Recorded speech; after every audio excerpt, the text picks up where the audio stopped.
ज़ुल्मिहिम इला क़ियाम यौमिद्दीन।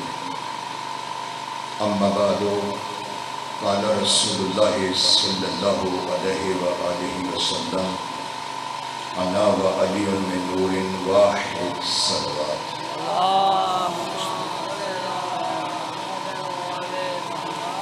इल्तिजा है परवरदिगार की पाको पाकीज़ा बारगाह में मरहूम मगफूर राजा अदालत हुसैन साहब के फर्जंदान जो है राजा सज्जाद साहब, राजा आमर साहब, नगरदार कमर साहब और ये सारे उनके फर्जंदान मिलकर शहंशाह वलायत मौला कायनात अली इब्ने अबी तालिब अलैहिस्सलाम की ये पाकीज़ा सफ़ेज़ा हर साल 22 रमज़ान मुबारक को बचाते हैं। असबे सादी के इन्होंने मौला की पाकीज़ा सफ़ेज़ा बचाई है।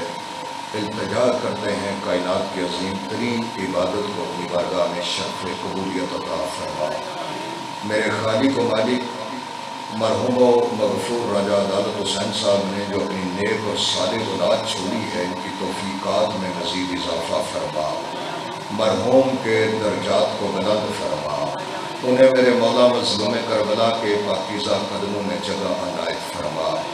ये सफ़ेज़ा बिछाने में, अफ्तारी का एहतमाम करने में, लंगर न्याज का एहतमाम करने में राजा नाज़िम हुसैन साहब समेत जितनी शख्सियात ने तावन फरमाया, सब की अज़ीम इबादत को शर्फ़ कबूलियत अता फरमा। राजा नाज़िम साहब की वालदा ग्रामी के दर्जात को बुलंद फरमा। भाई मुश्ताक साहब और उनके फर्जंद मुंसर अब्बास और बाकी जितने खनवाले कबीले के अफराद मर्द व ज़न सगीर व कबीर चले गए हैं, उन सब के दर्जात को बुलंद फरमा। परवरदिगार इस घर में मेरे पाक मौला की सफ़ेज़ा बिछती है, इसको सुबह क़यामत तक आबाद व शाद रख। राजा सज्जाद हुसैन साहब को सेहतो सलामती अता फरमा। सैयद यावर अब्बास रिजवी साहब थोड़ी देर पहले उनको दिल का दौरा पड़ा है, ICU में इस वक्त सीरियस हालत में इल्तिजा करते हैं मौला आका इमाम ज़ैनुल आबिदीन अलैहिस्सलाम की पाकीज़ा बीमारी का वास्ता दे के इल्तिजा करते हैं, मेरे अल्लाह ने शिफाए कुल्ली अता फरमा। परवरदिगार आलम दल आला समेत हर बस्ती करिए पर अपनी रहमतों का नज़ूल फरमा।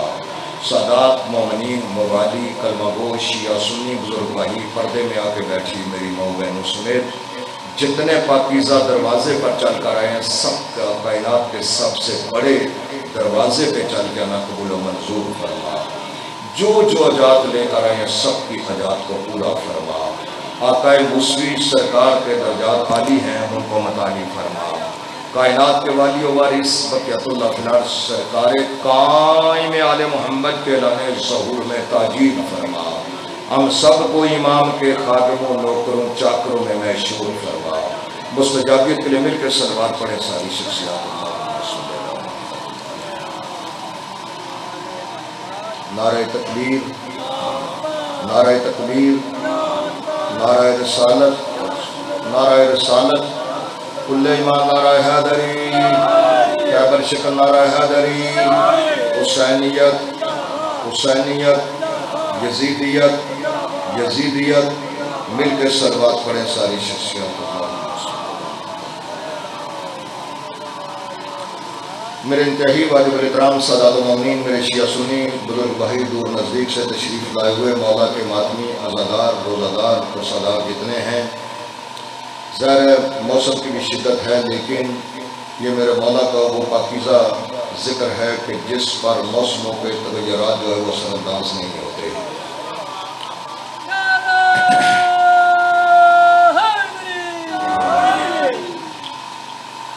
जितनी देर हम यहाँ पर बैठे हैं, चूँकि हमारी मजालिस ये पाकीज़ा सिलसिला, ये कायनात के वासु का तस्करा, ये चूँकि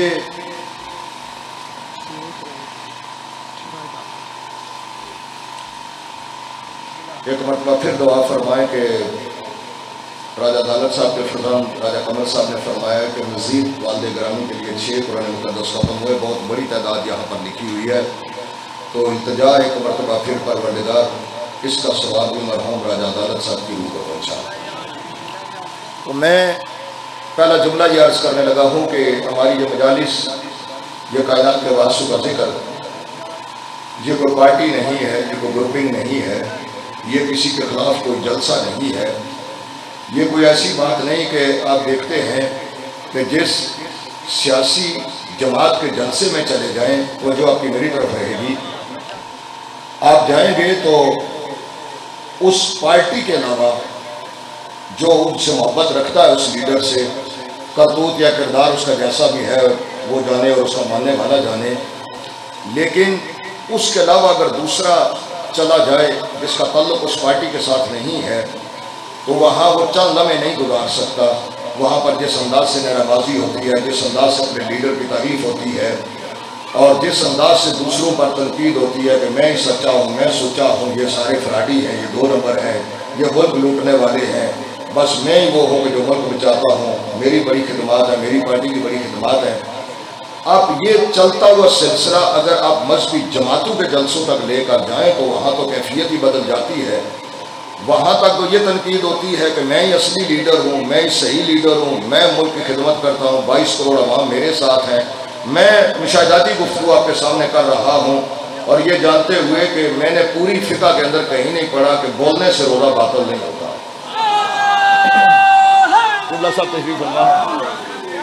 जिन वजह से रोज़ा मुब्तल होता है, बातिल होता है, वो और वजूहात हैं, बोलने से रोज़ा बिल्कुल नहीं होता। तो आप बेशक बोले, बोलने में कोई पाबंदी नहीं है, बिस्मिल्लाह। तो अब मजहबी जमात पे चले जाएं तो वो असली ठेकेदार है जन्नत का कि मेरी पार्टी जो है ना, जो मेरा ग्रुप है, मेरा मसलक है, मेरा अकीदा है, वो असल में जन्नत में ले जाएगा। बाकी सब के माल बातिल हैं, अकीदे बातिल हैं, इनका दीन के साथ कोई तल्लुक नहीं, शरीयत के साथ तल्लुक नहीं। मैंने कहा कि सियासी वहाँ तक रहेगा और मजहबी यहाँ से तजावुज़ करते हुए आगे क़यामत तक चला जाएगा कि वो इस तरह जन्नत का ठेकेदार बन के जन्नत तकसीम कर रहा होता है कि जन्नत जो है जैसे उसकी अपनी ज़ाती मालकियत हो। तो हम जो मजालिस करते हैं, हमारा मकसद किसी का तनकीद करना नहीं है, किसी के कैदो नज़रियात को उछालना नहीं, किसी की पगड़ी उछालना मकसूद नहीं। हम इन मजालिस में मुतवज्जे करते हैं, हर आने वाला जाकिर, हर वाइज, हर खतीब वो ये कोशिश करता है अपने तौर पर जितना भी उसके पास टाइम पीरियड होता है वो बिल्कुल एक लम्हा भी आपका ज़ाया नहीं करता। इस बात का एहसास होता है कि आपका वक्त बड़ा कीमती है।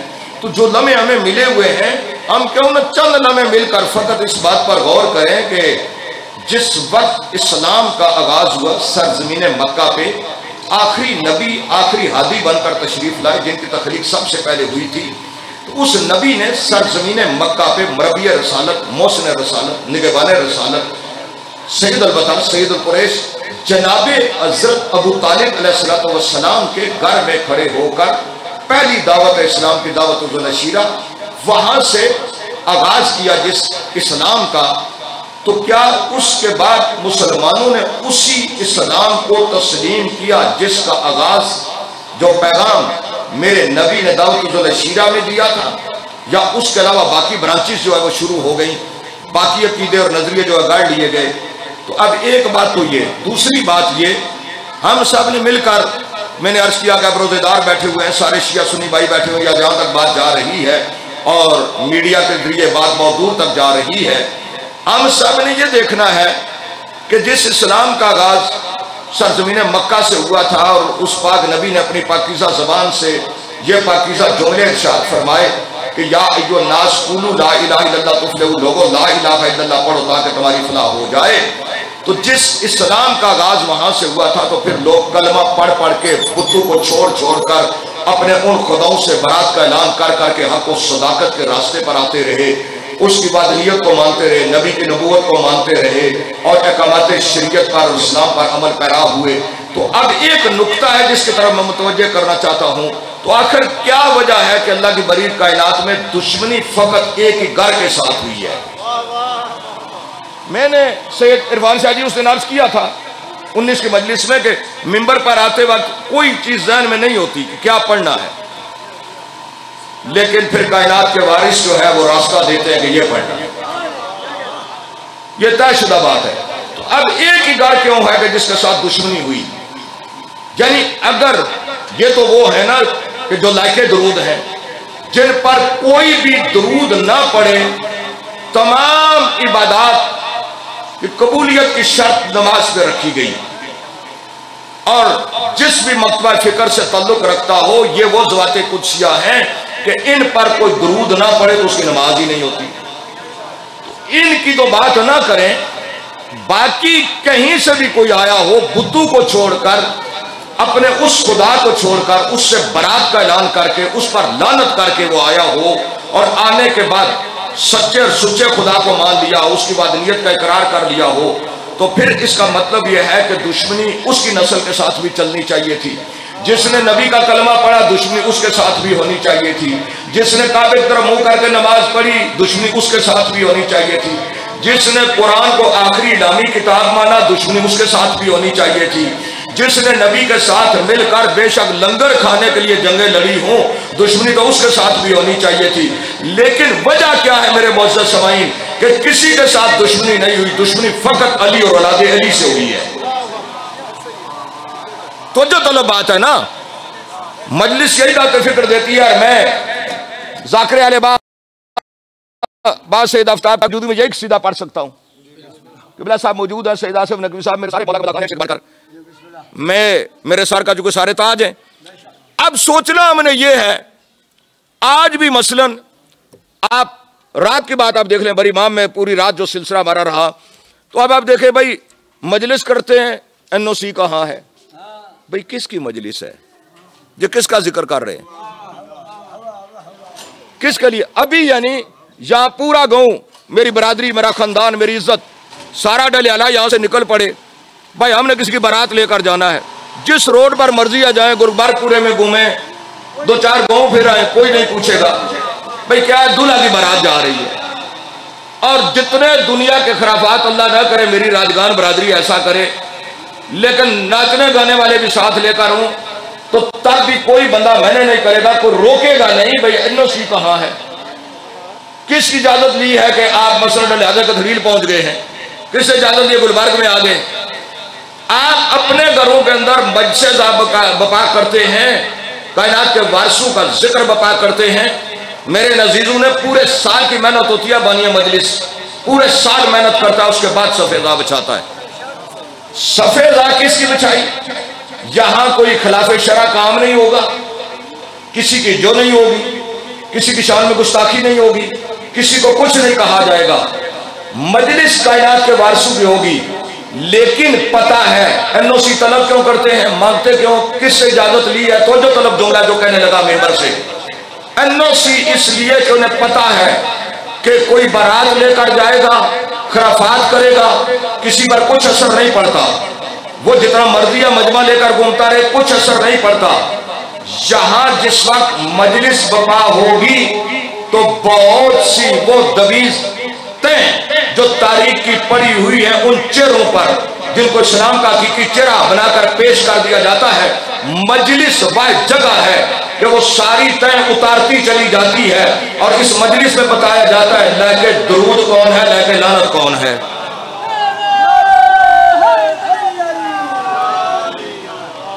इन मजलिसों में यह बताया जाता है। उसके बाद जुलूस निकाला, NOC चाहिए, इनका जिक्र करा, NOC चाहिए, इजाजतनामा चाहिए। तो जो जुमला मैं कहने लगा हूं, और मैंने जो पहला जुमला कहा उसकी तशरीह करने लगा हूं कि अली और औलादे अली से दुश्मनी क्यों हुई। अब कोई आम बात नहीं मेरे मुअज़्ज़ज़ समाईन, अली अल्लाह की कायनात में वो बेमिसल और बेमिसाल हस्ती है।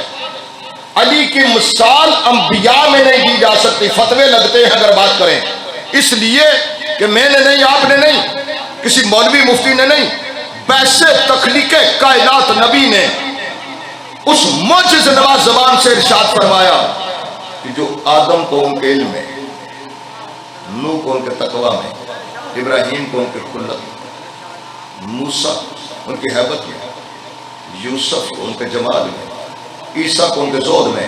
मैं जुमला इसलिए कह रहा हूं कि हर ज़हन तक बात पहुंच जाए। हदीस पता है आपको, हर मजलिस में सुनते हैं। आदम से लेकर ईसा तक जो सारे नबियों को देखना चाहे, मैंने कहा कि अली का मुकाबला मुअज़्ज़म अंबिया से हो ही नहीं सकता। बिस्मिल्लाह सही, अली का मुकाबला अंबिया से नहीं हो सकता। तो जो सारे नबियों को देखना चाहे करे क्या, फल जंज़ुरु इला वजह अली इब्न अबी तालिब, अली का चेहरा देखे सारे नबियों की ज़ियारत हो जाएगी।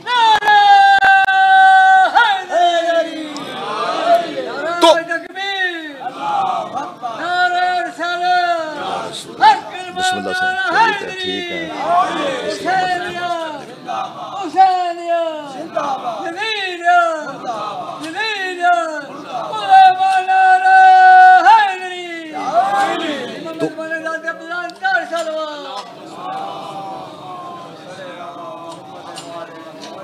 अली का मुकाबला मौजना किसी से हो ही नहीं सकता, मुमकिन ही नहीं है।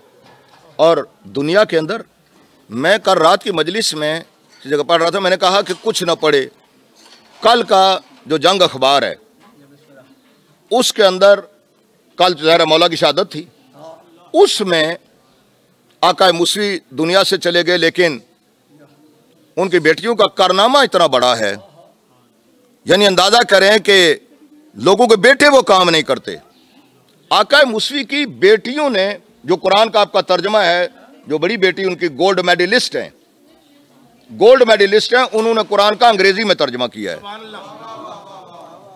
तो अब अभी कल भी मसलन जो मजमून आया है जंग अखबार के अंदर मौला कायनात के बारे में, आगा जी जो चीजें अपनी जिंदगी में लिख कर गए हैं, वो बेटियां उनको तरतीब दे देकर अब उसको पेश कर रही है। तो कल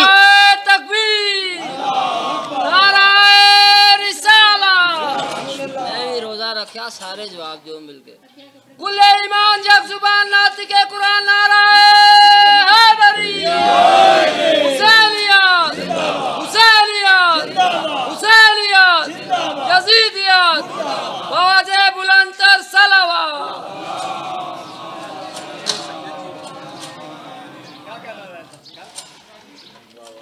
तो वहां पर कल जो मैं हवाला जो देने लगा हूं, रात की मजलिस में मैंने अर्ज किया था, बिस्मिल्लाह सही खैरियत है। तो वहां आगा जी तो का मजमून जो आया, मैंने अर्ज किया कि चूंकि आगा जी दुनिया से चले गए हैं, लेकिन बाकियात सालिहात की सूरत में वो पाकीज़ा सिलसिला छोड़कर गए हैं, अपनी नेक और साले औलाद छोड़कर गए हैं, और फिर उसके बाद TNFJ इतनी बड़ी विरासत छोड़कर गए हैं जिसके आप सारे के सारे पैरोकार हैं, जो मुसलसल सिलसिला जारी है। तो उसमें कुछ ना हो, बंदा चाहता है कि मेरी निजात हो, चाहता है मैं बख्शा जाऊं। ये जो आप अभी इस वक्त आप रोजा रखे हुए हैं, बाक़ैमियो होशो आवास सारी चीजें मुयस्सर हैं, खाने पीने से आप इज्तनाब कर रहे, हुक्म इलाही की ताबेदारी और फरमाबरदारी करते हुए। अब ये क्यों कर रहे हैं कि ये करेंगे तो उसके बाद जब वहां जाएंगे तो जन्नत मिलेगी, नमाजें पढ़ेंगे तो जन्नत मिलेगी, तरावियां पढ़ेंगे तो जन्नत मिलेगी, पता नहीं मिलेगी भी या नहीं, बहरहाल तो जन्नत मिलेगी, मस्जिद बनाएंगे तो जन्नत मिलेगी। भाई सोचने वाली बात यह है, पूरी मजलिस में जितनी मर्जी है अदरी साहब मजलिस पूरा दिन मदा पड़े, वो दर्जात बुलंद फरमाए। आपकी अहलिया ग्रामी ने बड़ा जुमला कहा था, भाई बात को नतीजे वाली भी करनी चाहिए।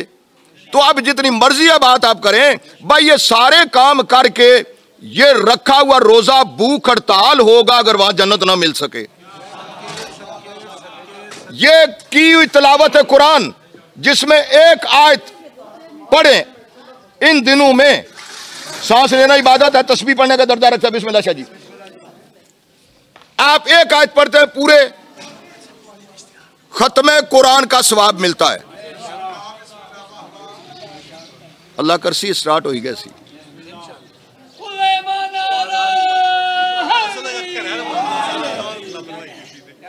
तो मौला आपको सलामत रखे जी।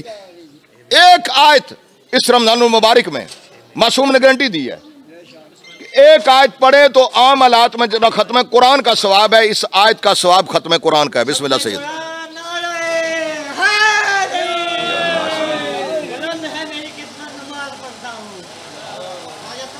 बिस्मिल्लाह सैयद, बिस्मिल्लाह।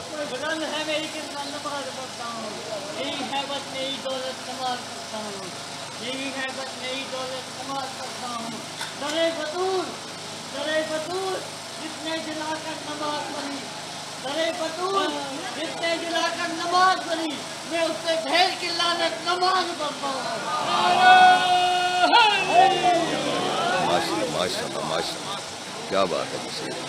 तो अब किस कदर अजर सवाब है। मैंने कहा कि ये सारे काम जो कर रहे हैं वो इसलिए कि जन्नत मिले, निजात हो जाए। तो जो मैं बात करना चाहता हूं, अब ज़ाहिर है वो बात पूरी नहीं हो सकेगी कि एक ही खनवादे के साथ, एक ही घर के साथ अली और औलादे अली के साथ दुश्मनी क्यों हुई है। अब दुश्मनी की वजह देखें कि आप इस्तराहत के लिए सो गए हैं, सोना इबादत लिखा जा रहा है, सांस ले रहे हैं तस्बीह पढ़ने का दर्जा रखता है, और उसके बाद एक कुरान की आयत पढ़ ली, खत्म कुरान का सवाब है। तो मैं जो बात करना चाहता हूं, यही कुरान, इस कुरान की तिलावत हो रही है। वो कुरान फायदा देगा जिसमें अली की विलायत हो, वो नमाज फायदा देगी जिसमें अली की विलायत हो, वो रोजा फायदा देगा जिसमें अली की विलायत हो। बंदा कुरान पढ़ रहा था और पढ़ते हुए कोई और नहीं, खुद शहंशाह वलायत की ज़ाहिरी जिंदगी में, अल्लाह जाने जिंदगी में कितनी मरतबा आपने ये बात सुनी है मेरे शिया सुन्नी भाइयों ने, शहंशाह वलायत चलते हुए आ रहे और कमाल की वो बंदा तिलावत कर रहा है। वो ये मत सोच करके मैं सारे काम करके जन्नत में चला जाऊं, फकत ये वजह है इस खनवाजे के साथ दुश्मनी हुई इसलिए है कि इनका मुकाबला मुआवजा को कर ही नहीं सकता। ये वो है कि जो नस्लों को जानते हैं, जो दिलों के राजों को जानते हैं, जो सुबह क़यामत तक आने वाला था ना। देखें हर मजलिस में आप सुनते हैं, बात दुराने से ताल्लुक रखती है मिंबर में, अली क्या कर रहे हैं कि चलती अली की तलवार, सामने दुश्मन है, सबसे बड़ा दुश्मन अली की तलवार छोड़ रही है, हमला आवर अली की तलवार उसको छोड़ रही है। तो किसको, मुझे नहीं, आपको नहीं, अपने साहब मार्फत जर्नल को, जनाब मालिक अस्तर को यह जवाब दिया था, कहा तेरी तलवार अंधी होकर चलती रही, जिसकी नस्लों में भी कोई अली का मुहिब पैदा होने वाला था, अली की तलवार उसको छोड़ती रही।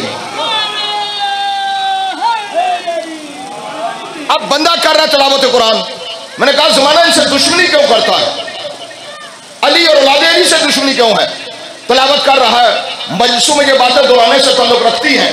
परसों की किसी मजलिस में मैंने अर्ज किया था कि ये मजलिसें मुसलसल हम इसलिए करते हैं कि जंग आलूद नहीं होने देती हमारे अकीदों को, हमारे अमल को, हमारे नजरिए को, हमारी सोच और फिक्र को और इस पाकीज़ा दीन को। ये मेरे मौला के मजलिसों का सदका है। तो अब इतनी देर में चलते हुए मौला के सच्चे और सुच्चे साथी भी साथ आ रहे, इतनी देर में कमाल की वो तिलावत कर रहा है, बैठा हुआ छत पे है, अली गुजर रहे, इतनी देर में आवाज आई, लोग रुक रुक के तिलावत सुन रहे। जैसे ही अली गुजरे तो अली शहंशाह के साथ आने वाले मेरे मौला के उन साथियों ने जुमला कहा शहंशाह वलायत, कमाल की आवाज अल्लाह ने इसको दी है, कमाल की आवाज इसको अल्लाह ने दी है। किस लाइन से ये तिलावत कुरान कर रहा है, आहिस्ता से अपने लबू को हरकत देकर वालिय कायनात ने जुमला कहा तुम तिलावत की बात करते हो, ये जन्नत में जाएगा। कोई मत सोचे कि मैं ये सब कुछ करके जन्नत में जाऊंगा, ये जन्नत में जाएगा। अब अली चलते हुए आगे आके मसनद पर तशरीफ फरमा हुए, रुके वहीं पर। अब कारिये कुरान ने तिलावत रोकी, जब रोकी चलते हुए चले गए, कहा भाई मुबारक अल्लाह ने क्या करम तुझ पर किया, क्या कमाल की तेरी आवाज है कि जैसे परिंदों के परवाज रुक रहे हो, परिंदों के परवाज रुक रहे हो, कमाल की तेरी आवाज है। लोग रुक रुक कर सुनते, लोगों के सरों पर वजन उठाए हुए देखा है, लेकिन तेरी तिलावत सुन रहे। अब मजीद ज्यादा वो इतराने लगा। इतनी देर में इन्होंने सवाल कर दिया, अली को जानते हो? कहा किस अली को?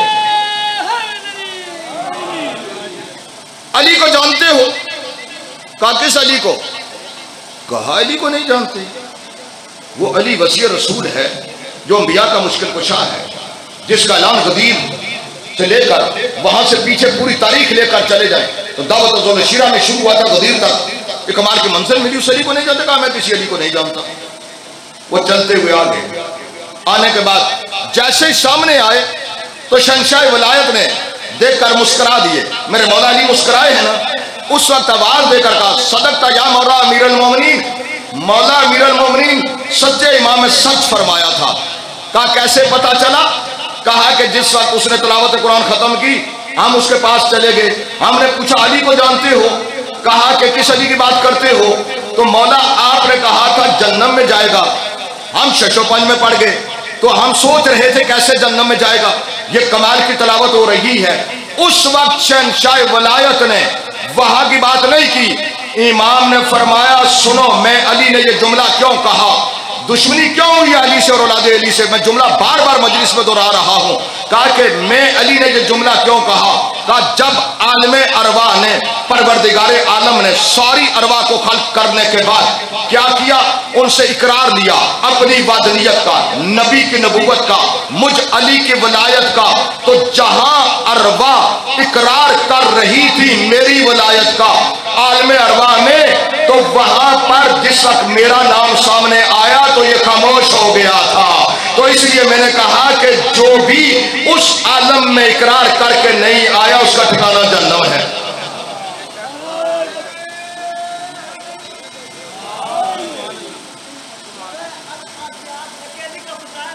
जी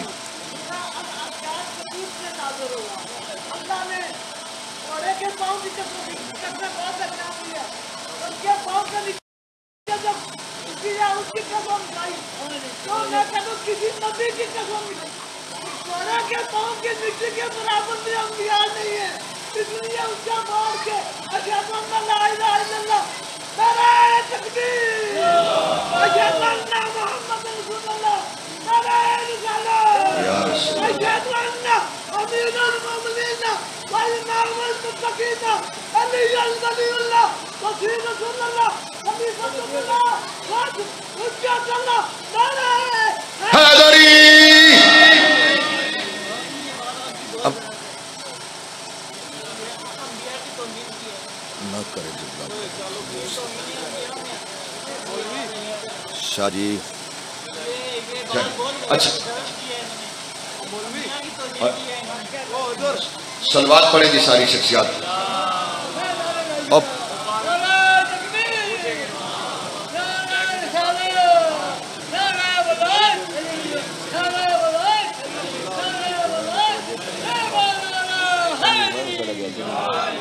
तो अब ये जो पाकीज़ा सिलसिला है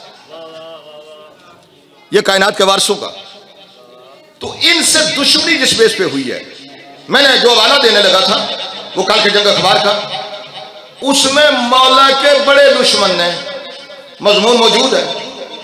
मैं लिखा कि नबी ने फरमाया कि या अली ला युहिब्बु का इल्ला मोमिन वला युबग़िदु का इल्ला मुनाफिकुन। अली तुझसे मोहब्बत वो रखेगा जो मोमिन होगा, दुश्मनी वो करेगा जो मुनाफिक होगा। तो ये वो मय्यार है अल्लाह की बरी कायनात में। मेरे मुअज़्ज़ज़ समाईन, ये जो दुश्मनी हुई है ये फिर सिलसिला एक जगह पर रुका नहीं। आपने देखा कि पहले जनाब अबू तालिब से, फिर उसके बाद औलाद अबू तालिब के साथ सिलसिला शुरू हुआ। फिर ये जो घर जला है मदीने में, किसी का घर कोई नहीं जला,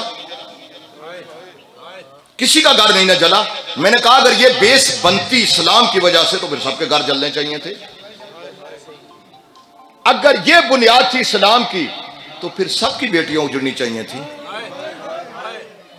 मेरे शिया सुन्नी भाई जितने हैं इस मर्तबा भी, अभी पिछले महीने हम जब मेरे बहुत सारे भाई, मेरे इंतहाई इस्तु वाले भाई हमारे काफिले में इत्तेफाक से ज़ियारतों में साथ थे, तो कदम कदम पर मैं उन्हें एक जुमला कहता रहा। मैंने कहा जी देखे इसमें कसूर क्या है? क्या ये जो औलाद रसूल के साथ हुआ ये होना चाहिए था? कि मैंने जो जुमला अर्ज किया कि बरा हुआ मदीना है, पुरअमन शहर है, मदीना तो नबवी है, क्या उस मदीने में फकत सईदा का घर क्यों चला? सईदा ने फकत पहलू पे हाथ क्यों रखा?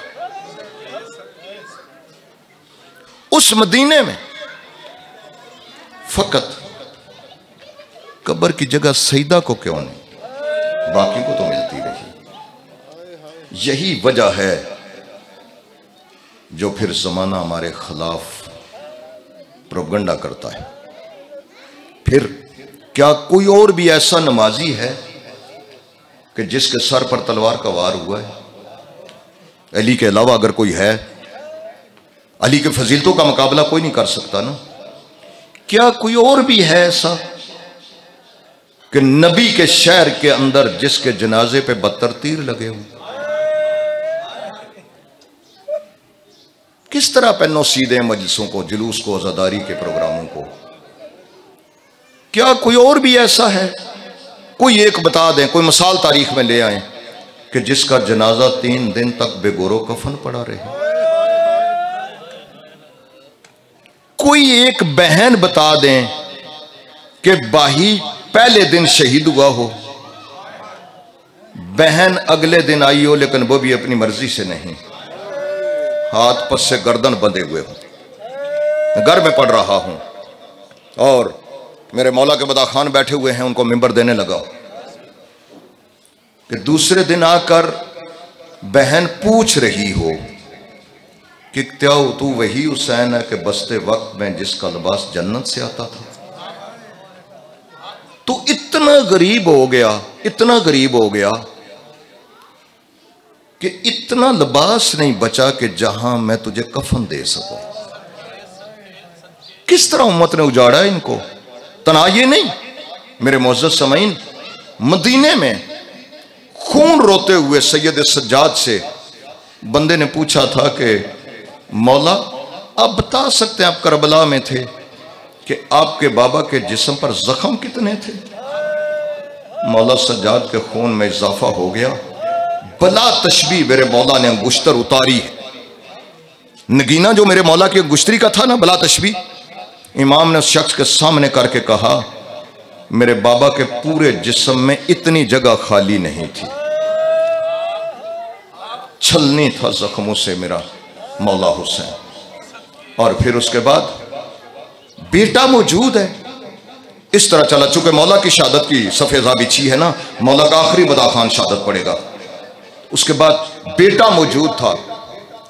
अभी आप ईद करने लगे हैं, दूर दराज से लोग सफर करके बैरून मुल्क से आ रहे हैं, अंदरून मुल्क से आ रहे हैं। हर कोई ये कोशिश कर रहा है कि ईद जो है वो अपने घर आकर करूंगा। कल जनाजा उठा है अली का।